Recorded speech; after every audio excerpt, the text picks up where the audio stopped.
नमस्कार दोस्तों, सामाजिक सरोकार की बात में मैं संजय पांडे। आपसे मिले हुए थोड़ा हमें समय हो गया, लेकिन आज हमने देखा तो एक अच्छी बात यह है कि कोरोना में मैं देख रहा हूँ कि जो केसेस की संख्या थोड़ा घट रही है। ये हमारे लिए और आप सबके लिए बड़ी अच्छी खबर है।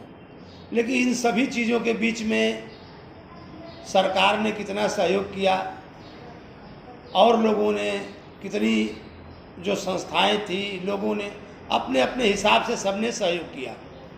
लेकिन उस सहयोग के दौर में कुछ लोगों ने, कुछ कंपनियों ने, जैसे चाहे वो मैं आपसे कहूँ पावर के बारे में कहूँ या शिक्षा के बारे में कहूँ या स्वास्थ्य के बारे में कहूँ, कुछ लोगों ने इस कोरोना काल को अपने कमाई का जरिया भी खूब बनाया।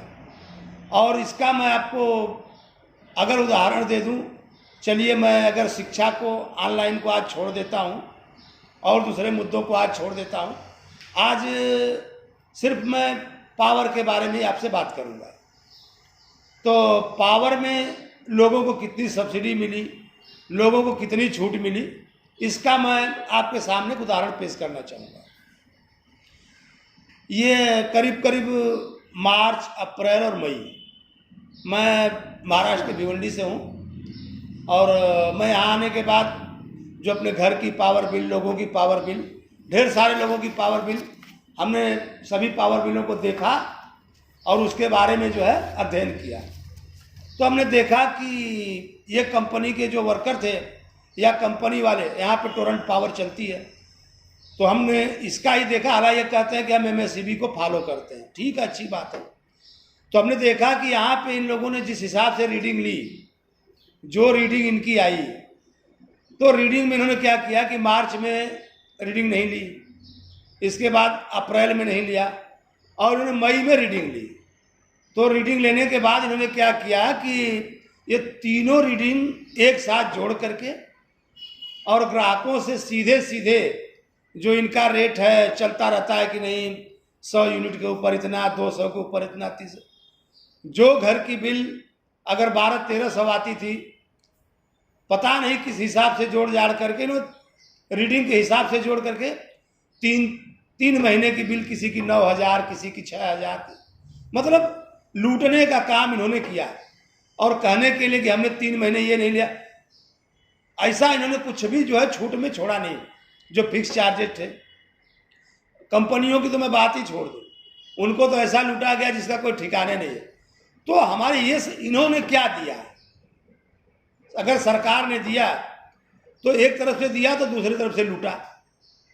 ये जो विद्युत कंपनियां हैं या जो विद्युत वितरण की प्रणाली है, हम आपसे बता दें, अभी हमने कहा है आपसे कि नहीं, 3 महीने की 9000 बिल, 9000 के ऊपर बिल। तो ये अपनी रीडिंग हर महीने क्यों नहीं किए, या इन्होंने किया तो उसका एक रेट क्यों नहीं रखा? इस बारे में सभी परेशान हैं और लोग टोरेंट पावर के कार्यालय में चक्कर काटते रहते हैं। लेकिन चक्कर काटने का भी कोई मतलब नहीं, वहाँ पे भी कोई सुनवाई नहीं है। चले जाना, बात कर लेना, और लोगों ने भर लेने में अपनी भलाई समझा। तो मैं आपसे बताऊं कि इनका जो ये फंडा, एक तो जो बिजली का फंडा है, देखिए सरकार कोई भी हो, चाहे विपक्ष कोई भी हो, चाहे ये सरकार में रहे चाहे वो सरकार में, चाहे यहाँ किसी की सरकार रहे चाहे वहाँ किसी की सरकार रहे, सेंट्रल में कोई मतलब नहीं निकता। लूटना तो लास्ट में पब्लिक को ही है।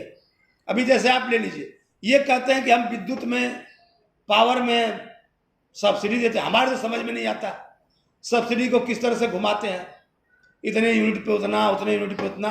एक छोटा सा मैं अगर आपको उदाहरण दूं, आज अगर कोई व्यक्ति कहीं सामान खरीदने जाता है, जब वो ज़्यादा खरीदारी करता है तो उसे सस्ता मिलता है, और यहाँ आज उल्टा है, हम 100 यूनिट यूज कर रहे हैं तो हमको सस्ता है, हम 500 कर रहे हैं तो हमको महंगा है।